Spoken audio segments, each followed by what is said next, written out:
સ્વાગત છે સમાચારોમાં આગળ વધીશું।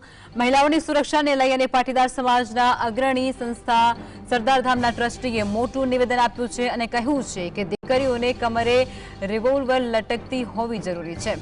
ગગજી સુતરિયાએ મહિલાઓની સુરક્ષા અને દેશની સુરક્ષા અંગે એક મોટું નિવેદન આપ્યું અને તેઓએ દેશની સુરક્ષાને લઈ અને ઇઝરાયલનું ઉદાહરણ પણ આપ્યું હતું અને તેઓના દ્વારા કહેવામાં આવ્યું કે દેશના દરેક નાગરિકને પોતાની અને દેશની સુરક્ષા માટે તાલીમ આપવી જરૂરી છે।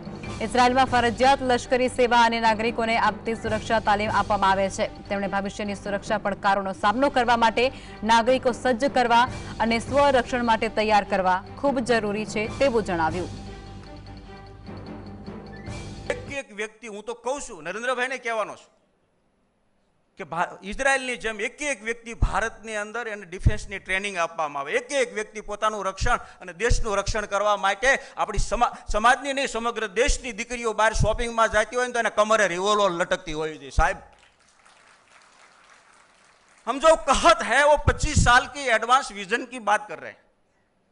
इजरायल એવી રીતે ડેવલપ બાય ટક્કર લે છે શા માટે એક વ્યક્તિ ટ્રેનિંગ લીધેલી ડિફેન્સની એક વ્યક્તિ આપણે જોઈ રહ્યા છીએ બાંગ્લાદેશ જોઈ રહ્યા છીએ પાકિસ્તાન ઓલી બાજુ વિષયાંતર નથી કરવું ટૂંકી જ વાત કરી બધું જોઈ રહ્યા છીએ અને અંદર હું હાલી રહ્યું છે દેશમાં એ બધું જોઈ રહ્યા છીએ। આ બધાને કેન્દ્રમાં રાખી અને ફરજિયાત લશ્કરની તાલીમ આપવી જોઈએ।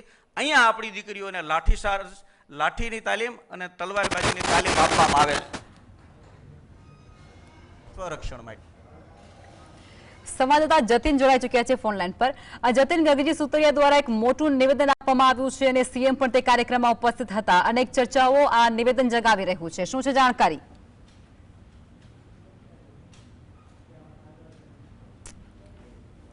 જી જતીન।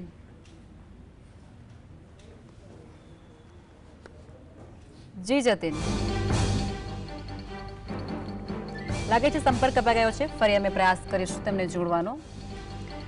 તો સીએમ એક કાર્યક્રમની અંદર ઉપસ્થિત હતા અને ત્યાં સરદારધામના જે અગ્રણી છે ગગજી સુતરિયા તેમના દ્વારા એક મોટું નિવેદન આપવામાં આવ્યું છે અને તેમના દ્વારા મહિલા સુરક્ષા અને દેશની સુરક્ષાને ધ્યાનમાં રાખવા માટે એક મોટું નિવેદન આપવામાં આવ્યું છે। જતીન ફરીથી જોડાઈ ચૂક્યા છે। જતીન, ગગજી સુતરિયાનું જે નિવેદન આપવામાં આવ્યું છે મહિલાઓની સુરક્ષાને લઈને તે નિવેદન અત્યારે ભારે ચર્ચા જગાવી રહ્યું છે કારણ કે તે કાર્યક્રમની અંદર સીએમ પણ ઉપસ્થિત હતા।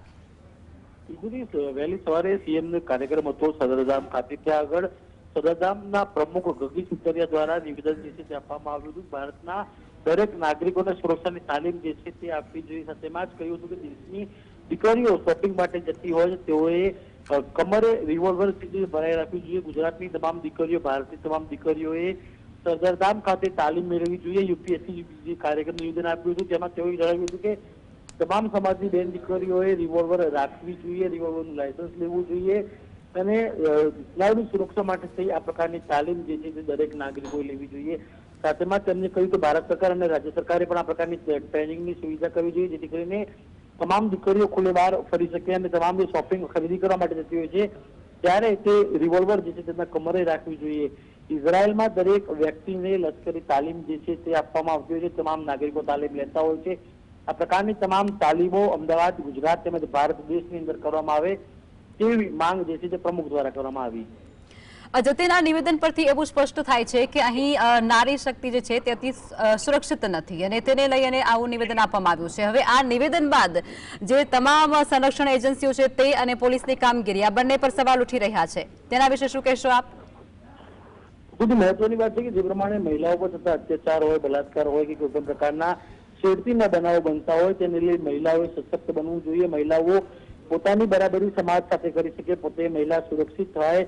મહિલાઓને આજકાલ સમગ્ર ગુજરાત હોય કે દેશભરમાં મહિલાઓને છેડતીના બનાવો પણ વધી રહ્યા છે એટલે મહિલાઓ સંરક્ષણ મેળવી શકે પોતાની જાત અને તે માટે થઈને પાટીદારના નેતા જે પ્રમુખ જે છે તેને નિવેદન આપ્યું છે। મહત્વની વાત રહેશે કે આ નિવેદન આપતાની સાથે પોલીસ પણ તંત્ર ઉપર અને પ્રશાસન ઉપર સવાલ ઉઠી રહ્યા છે। કયા પ્રકારની સુરક્ષા આપવામાં આવી રહી છે, આ પ્રકારની તમામ વાતો જે કરવામાં આવી રહી છે સ્પષ્ટપણે સાબિત થઈ રહ્યું છે કે ગુજરાતમાં પોલીસ અથવા ભારત દેશમાં પોલીસ નિષ્ક્રિય હોય અને મહિલાઓ પર અત્યાચાર વધી રહ્યા છે જેને લઈને આ પ્રકારના નિવેદનો કરવામાં આવ્યા।